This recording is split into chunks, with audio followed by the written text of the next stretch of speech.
Ever wish you could bring a little forest home? That's exactly how I feel every time I look at terrariums. Like I'm peeking into a tiny forest growing inside their glass homes.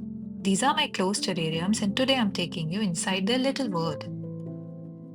The best part, they hardly need any care. Some of these I made months ago and they still look fresh.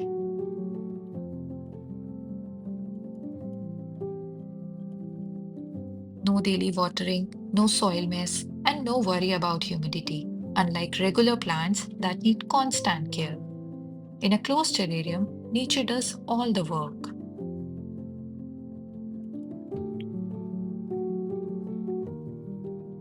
Whenever I start building a terrarium, I always begin with drainage stone. That's the foundation. Then a bit of charcoal to keep everything fresh inside. Next comes the soil. That's where all the life begins. I love adding a soft layer of moss on top. It gives that lush forest feel. And then finally the plants, small, humidity loving ones that stay happy inside a closed terrarium.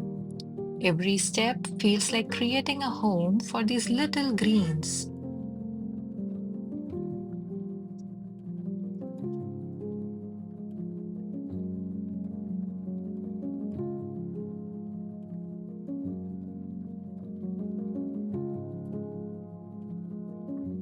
The best part is what happens after sealing the jar. When light hits it, water inside evaporates, forms tiny droplets on the glass, and falls back like rain.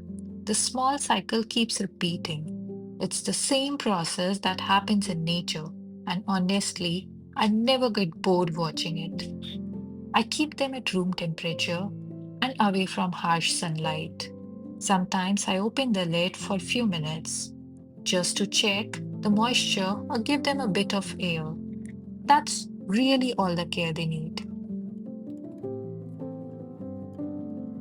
Rose terrariums have taught me patience. They remind me that growth doesn't always need attention. Sometimes it just needs balance.